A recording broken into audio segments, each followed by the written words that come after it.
কেমন হয় যদি একটা ট্রিক্সের মাধ্যমেই 1500 প্লাস এমসিকিউ সলভ করা যায় ঢাকা বিশ্ববিদ্যালয় অ্যাডমিশন টেস্ট এবং বিভিন্ন চাকরি পরীক্ষার। দেখো অনেক প্রশ্ন, হাজার হাজার প্রশ্ন তুমি শুধু একটা ট্রিক্সের মাধ্যমেই কিন্তু সলভ করতে পারবা।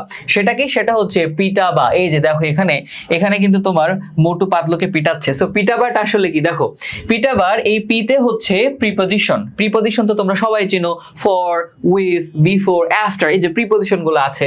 তারপর হচ্ছে তোমার I including, in addition to, টিতে হচ্ছে টুগেদার উইথ, এতে and not, as well as, হ্যাঁ, বিতে বিসাইড, এতে হচ্ছে along with, accompanied by বা উইথ। এই যে শব্দগুলো তুমি এখানে দেখছো, তুমি মনে রাখবা যে এই শব্দগুলোর আগের নাউন অনুযায়ী তোমার ভার্বটা বসবে, সাবজেক্ট ভার্ব এগ্রিমেন্টের নিয়ম। ওকে, তো এই শব্দগুলোর কি হবে? এই শব্দগুলোর ক্ষেত্রে এর আগে যে নাউনটা রয়েছে সেই নাউন অনুযায়ী তোমার ভার্বটা বসবে। এবার দেখো আমরা কোশ্চেন সলভ করি।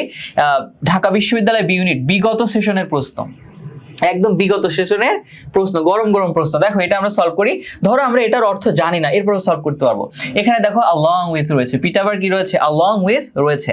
তো আমরা জানি along with, হ্যাঁ, এই পিটাবার আগে যে নাউনটা হয় ওটা অনুযায়ী আমাদের ভার্ব বসে। তাহলে এখানে আমাদের যে ভার্বটা বসবে সেটা হচ্ছে দ্য প্লেয়ার্স অনুযায়ী বসবে। এখন এই যে প্লেয়ার শব্দের শেষে দেখো একটা এস আছে। তো আমরা জানি কোনো নাউনের শেষে এস বা ইএস যুক্ত করলে ওইটা প্লুরাল নাউন, তাই না? তো সেক্ষেত্রে আমার ভার্বটা কি হবে? যেহেতু আমার নাউনটা হচ্ছে প্লুরাল, সাবজেক্ট হচ্ছে প্লুরাল, তাহলে ভার্বটাও আমার কি হবে? প্লুরাল হবে।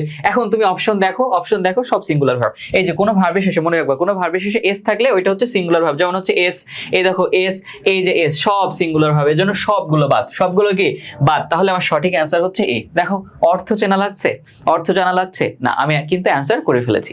এভাবে তুমি সকল অ্যান্সার করতে পারবা। সো তোমাদেরকে একটা কাজ দিই, তোমরা হচ্ছে 2 নম্বর অ্যান্সারটা করে অবশ্যই কমেন্ট বক্সে জানাবা। আরেকটা জিনিস তোমাদেরকে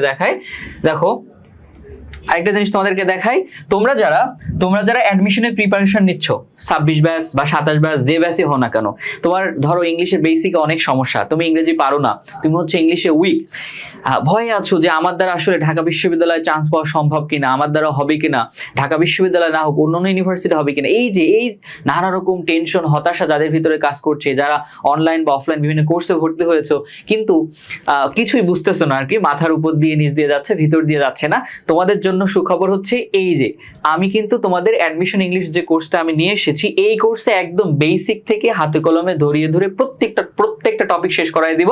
এমসিকিউ এবং রিটেনের শতভাগ প্রস্তুতি তোমাকে আমি গুছাই দিব। সো তোমার ভিতরে যে হতাশা আছে, টেনশন আছে, আমার ক্লাসগুলো করলে তুমি হচ্ছে শান্তি পাবা, মনের ভিতরে শান্তি পাবা, কনফিডেন্স পাবা, এবং মনে করো যে পরীক্ষা দিয়ে অবশ্যই ইনশাল্লাহ তুমি হচ্ছে ঢাকা বিশ্ববিদ্যালয় সহ যে কোনো ইউনিভার্সিটিতে টপ করতে পারবা বা চান্স পাবা ইনশাল্লাহ। বুঝতে পারছো?